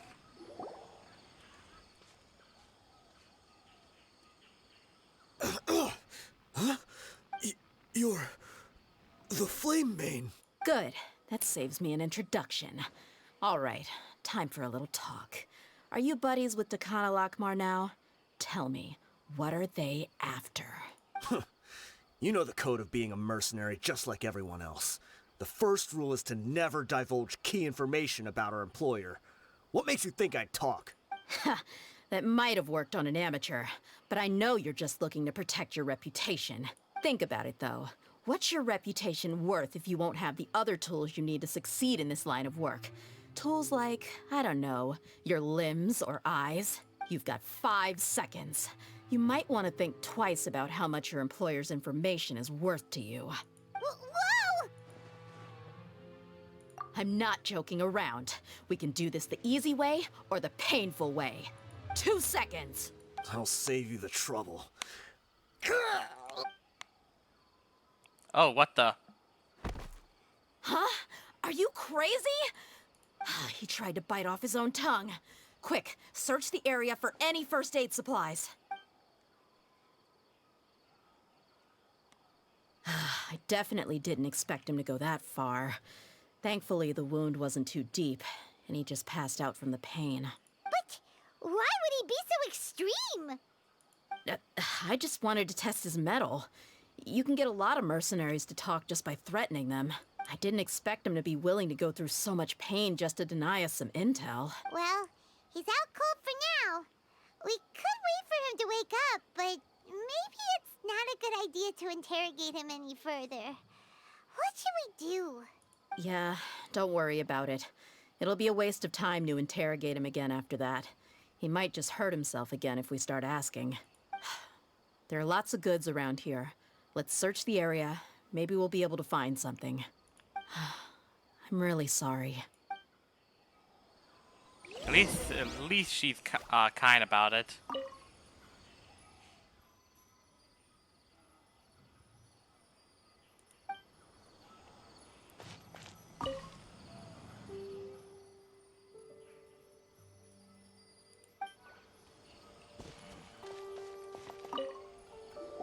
Oh, cutscene already.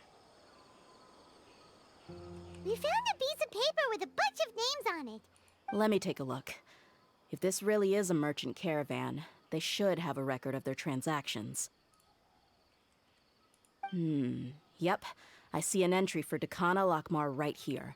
Kusela, Idrisi, Bashar, and Takriti. All familiar names. Dakan al-Akmar has been trading for a hefty supply of food, weapons, and medicine. It seems that in the past, they used to receive some canned knowledge as well. This caravan is just one link in their logistics chain. Once in the rainforest, the caravan will exchange the looted goods for Mora, and the funds will then be passed to a specific person. That person will then pack the caravan full of necessary goods, which will then be brought right back to Dakan al-Akmar. Wait, why is there no Mora value recorded for the final transaction? No value? Yeah, every transaction before the last one was marked with an exact amount of Mora, but the final one, where they paid for everything to be brought back to the desert, was simply marked as delivered. Perhaps. But they couldn't have known how much they would make off selling the loot. Do they not care about profit margins at all? Anyway, the next part's the records of the goods themselves. There are a lot of entries. Everything was probably sourced from the rainforest. Huh? What's wrong? Shazamon Homayani? Homayani? You mean Dunyarzad's family? Could it just be another family with the same last name? I'd be surprised to find someone with the exact same first and last name. Shazamon Homayani is Dunyarzad's father, and the head of the Homayani family. Just what the heck is going on here? I'm sorry, you're right. I'll consider what we found and not jump to conclusions just yet.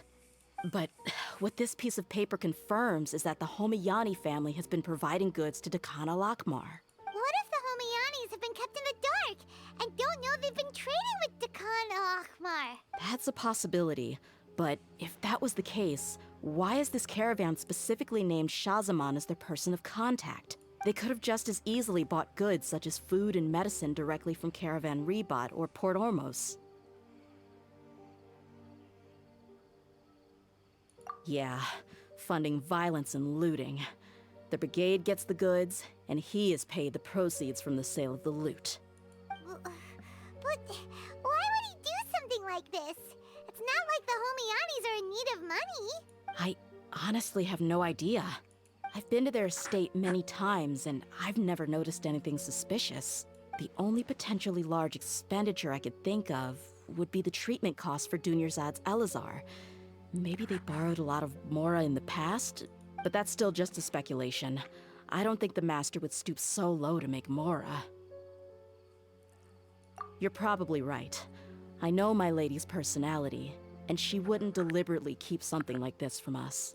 But what should we do now? All we found is just another mystery. If you ask me, we already have no choice but to confront her about this. I'm not worried. It's too early to make a verdict yet. I still have faith in the Homayanis. Let's go find my lady again. We'll tell her everything and see if she's willing to lend us her support. If we're lucky, we can not only figure out the mystery of this paper, but also follow the trail of breadcrumbs to the people responsible at Dakan al-Akmar. Dia, are you sure this is the best decision? What if instead of getting the help we need, we just end up revealing everything we've discovered to the enemy? I've considered that possibility. But even still, I want to tell her what we found. I think I owe her that much. True friendship is built on trust. Yep, no, I agree with that. Yep. She showed genuine concern for me when we first brought up the topic. I can't repay her kindness with doubt and suspicion. That's not how I deal with people. You're right. Paimon wants to trust Dunyarzad too. Yeah. Let's pay another visit to Sumeru City. Alright. We're slowly coming up to the end of the stream.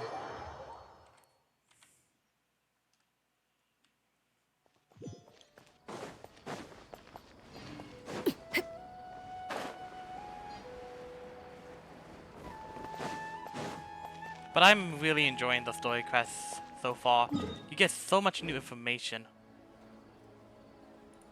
Let's see where we're going to be after this.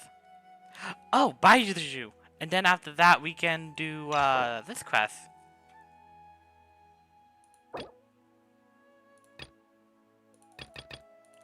It won't let... Oh, quests have yet to be discovered. frick? Alright. We're back, my lady. Oh, you're back a lot sooner than I expected. You mustn't have run into any trouble then. Well, how did it go? What did you come up with? Actually, we're still investigating. It's just that we've discovered something strange. I see. The clues you found have led you back here, in the city? Something like that. Yeah. You all look a little dispirited. Whatever you found must not have been very encouraging after all. Why don't you discuss it with me? Maybe I'll be able to say something to cheer you up? It's okay, my lady. It's not so much about me being upset with my father or anything like that. How should I put this? So something is wrong. Even the Traveler and Paimon have been uncharacteristically quiet. On any other day, Paimon would have already waved to me with a smile and shouted, "Dunyarzad, we're back!" So tell me, what happened? Your father did something. It is either he knows about it, he didn't, and he might be in big trouble. Well? My lady, please prepare yourself for what we're going to tell you next. It concerns the Master. The Master? You mean my father? Okay, I understand. Don't worry about me. I'll listen as attentively as I can. My father has been supplying goods to Dakan al-Akmar? Yeah, it makes as little sense to us as it does to you. I've never doubted the Master's integrity, so I'm having a real hard time rationalizing how he could ever support an infamous brigade like them. Maybe he's not actually aware of the full story and just stumbled into the deal by accident. I can't help but agree with the Traveler. Huh? You mean you feel the same way, Dunyarzad? Thank you for sharing all this information with me. Since you've told me everything you know, I should also tell you about some doubts that I've been harboring for quite a while. In the past, I thought that my father hired a bodyguard for me so that I wouldn't run away and get lost. However, there are plenty of capable mercenaries in the Corps of 30. Why did my father go out of his way to hire Dia? About that.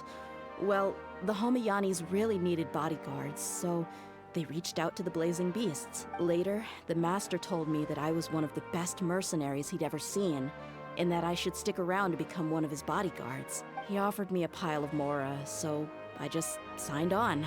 Well, but that didn't really answer my question. Just think about it. Why did my father specifically reach out to the Blazing Beasts? Maybe the Corps of 30 just didn't have anyone available, or maybe someone recommended us. I've never given it too much thought. I think I get what you're saying. You'd think none of this was a coincidence. Precisely. At first glance, nothing seems strange or out of place. But there are many parts of the story that don't actually make any sense. If my father had always been in contact with Dakan al-Akmar, then it would make sense for him to bring Dia into our house. You mean the goal all along was to get Dia to be your bodyguard? He suspected that someone would try to backstab him or something and get to his daughter. No, that's too much of a stretch. I cut all ties with my father a long time ago. He has no control over my life anymore. But that still doesn't rule out the possibility that your father has still been trying to influence your life without you knowing. So, the Master was not likely an innocent victim in all of this? Sorry we put all this on you so suddenly, Dunyarzad. It's okay, Paimon. I should actually be thanking you. Regardless of his reasons, if my father has truly been funding a violent group of mercenaries, then it's my duty to bring him back to reason. But is that really the right thing to do? My father has committed many atrocities and deserves all the punishment that he has coming to him.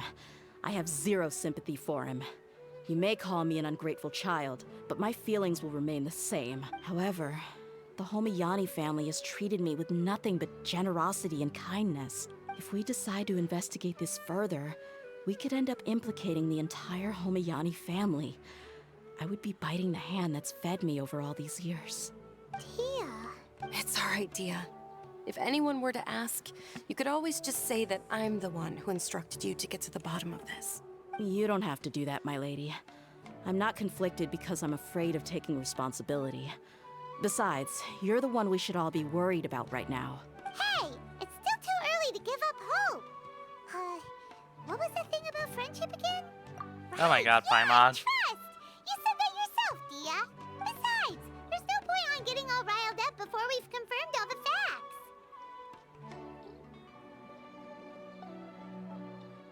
Thank you, everyone. That makes a lot of sense. I guess I should always remember the trust that I've placed in people. In which case, my lady, could you ask the Master to come out and have a chat with us? Sure thing. I also hope he'll be able to give us a logical explanation. Let's meet at the usual place then. Usual place? Ah, right. Let's go.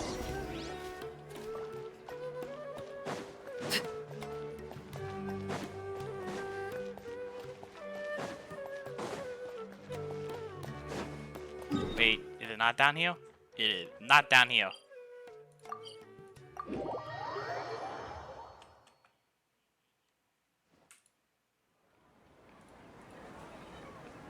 Thank you for coming, sir. Please allow me to introduce these two.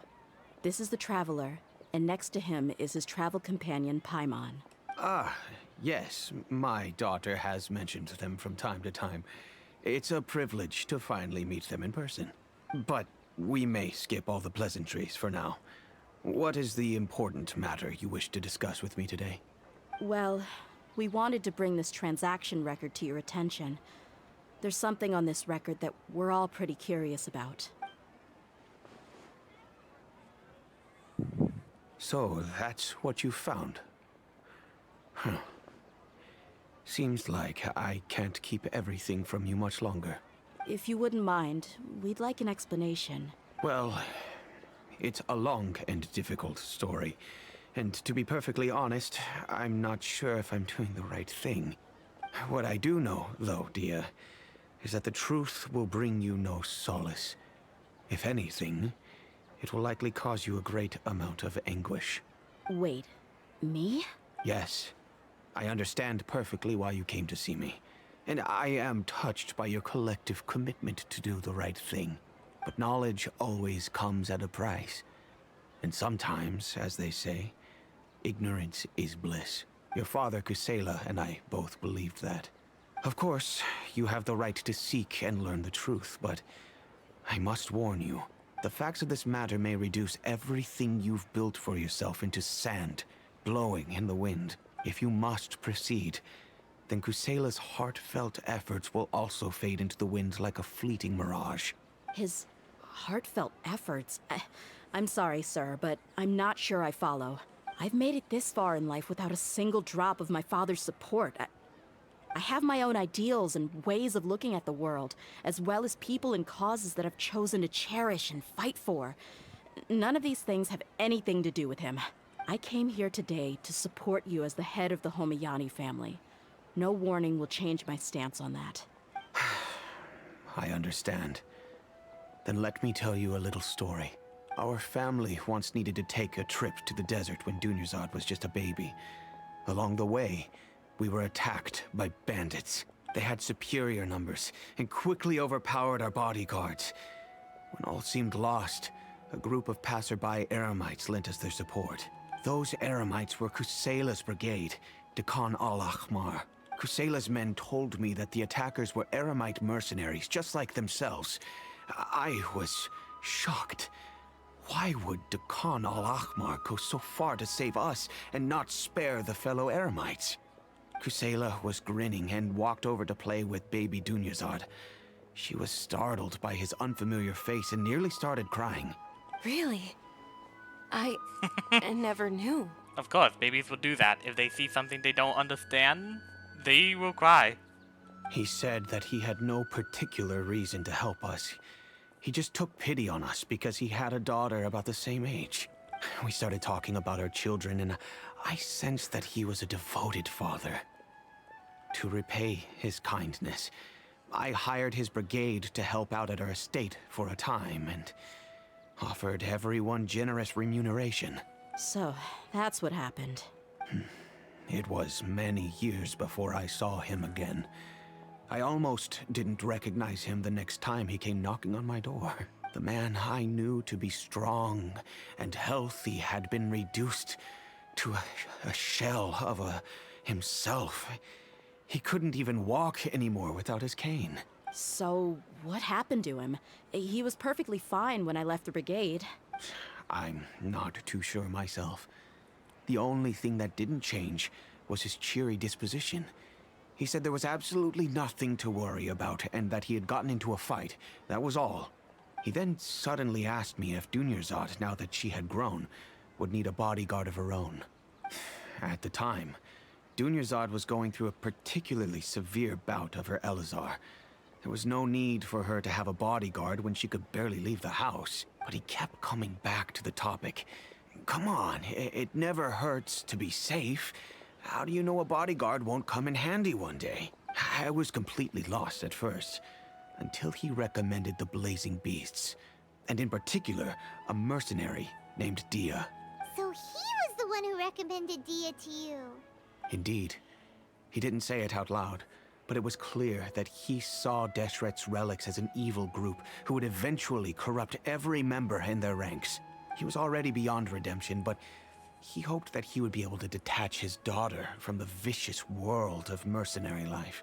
If Dia could stay in my house and keep working as a bodyguard, then gradually her affinity for the desert would decrease, and she'd be able to leave her previous life behind. And that's why you offered her such generous compensation? Yes, but not just because of that. From the moment that he asked me for that favor, I also began to see Dia as my own daughter. And that's also why I tried to persuade you to stay when you asked for permission to leave. I was willing to spend however much it took. Kusela saved my daughter and me all those years ago in the desert. I could never refuse him entrusting his daughter to me. He was always like that, acting like he's oh so smart and self-righteous. Kusela said that he'd reimburse me for a portion of Dia's fees. I refused to take any mora from him, but he'd always sent me funds anyway. Eventually, I just accepted them as a token of his gratitude. And that went on for a while until I received another letter from him a few years ago. The letter contained a request to help him buy food, weapons, medicine, and even explosive materials. Wait! Isn't that around the time that Dakan al-Akhmar started becoming more aggressive? That's right. When I started to hear some nasty rumors, I became wary. I wanted to meet him face to face to discuss things, but by then, he was no longer receptive to my requests to talk. If I had to guess, it's probably because he doesn't want to put Dia at risk. That thought occurred to me as well. I figured that he probably came to me for help because he had nobody else to turn to. After some deliberation, I decided to send him some food and medicine. I turned down all his requests for explosives and weaponry. I am aware that even such a reduced gesture of support could lead to others coming to harm, but I could not simply reject his plea for help. In the end, it probably was the wrong decision. I plugged my ears to the rumors and just chose a solution that made me feel least guilty about myself. If you can, please tell me where he is now. None of the things he's doing right now make any sense if he's just trying to keep me from getting tangled up in his world. If all he wants to do is steer clear of me, then maybe he shouldn't have brought me into this world in the first place. Oh no. Dia, please don't feel that way. I'm just angry because I can't wrap my head around any of his actions.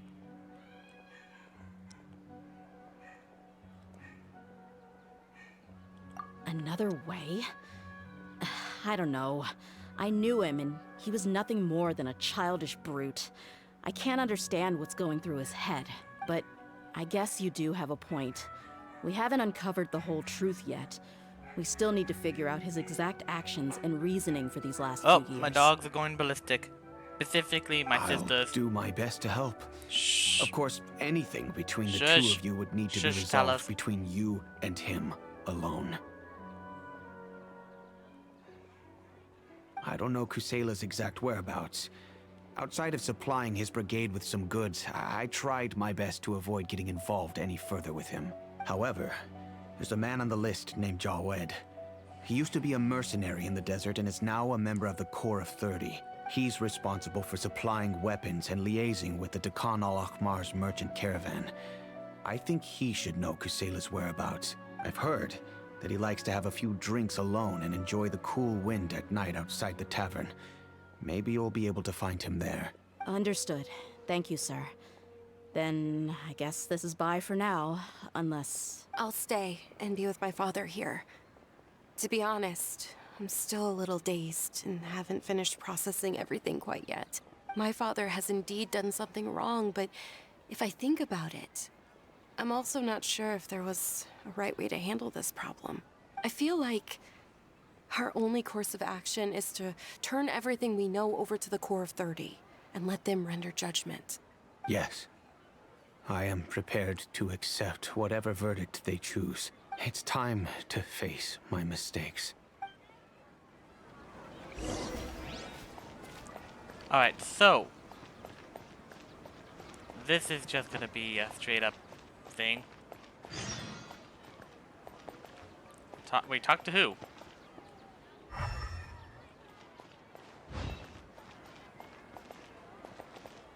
Talk.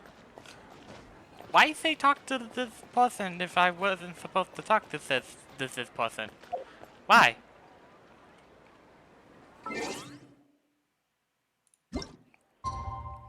Why do that? That's so confusing. I'll do it like right about here.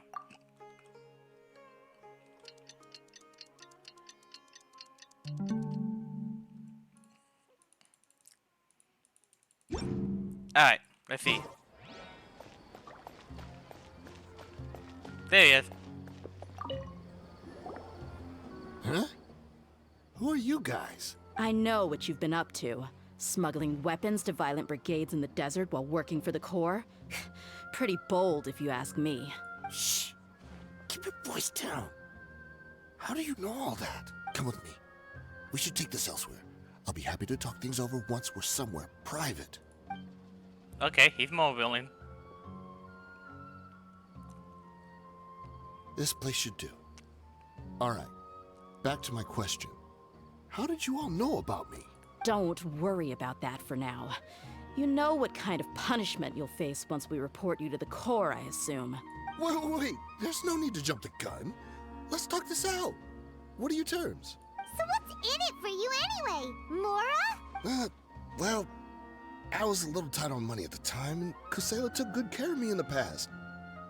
I weighed it in my mind, and I couldn't find a reason to turn the opportunity down. I wouldn't only be helping my benefactor, but I could also make some quick Mora. Let me tell you how it is. We're investigating Dakan al-Akhmar, and we're gonna put an end to their operations. If you provide some help for us, then we might just put in a good word later to reduce the terms of your punishment. Hey, why don't we discuss this a little first? Listen, I made quite a bit of Mora from my last run. You just give me a number, and I'm sure we can... Shut it. My patience is running out. You should know when a mercenary is after something other than money. All right, sheesh. But you gotta promise you'll put in some nice words for me later. They're always on the move. Here's the spot they were at the last time I made my delivery to the desert. Feel free to go have a look. I'm just telling you though, it's not on me if they're not there anymore. Sure. And then you can forget about any nice words from us. Hey, come on. Now you're just being unreasonable. Really? And how do I know you're not leading us straight into a trap?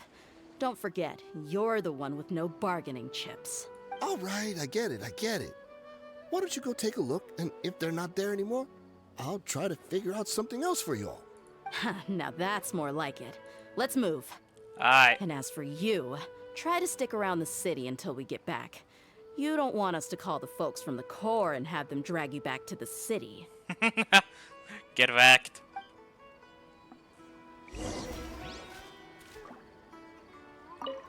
Don't worry. I'm not going anywhere. good. Stay right there, dumbass.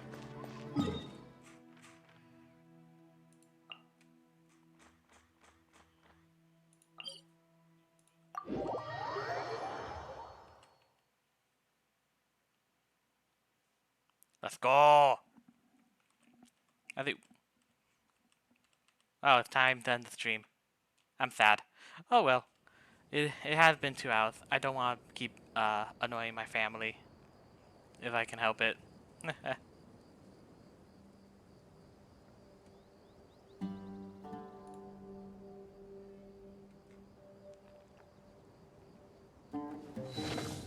Alright. Well. Like I said, that's basically it. I will see you all later. Where is it? Nope. There it is. Nope. Yep. There we go. Yeah, that's the end of the stream. I'll see you all later. Join the Discord when you guys have the chance. Also follow me on Twitch. Also subscribe to my YouTube channel. That will have everything of all the episodes I've they're not up anymore. My YouTube channel should be in the description as well. Yeah, right there. YouTube and Discord. They're both right there. Join, sub, and join when you guys can. But other than that, I'll see you all later. Goodbye. Yeah, goodbye. Your alpha will see you all later.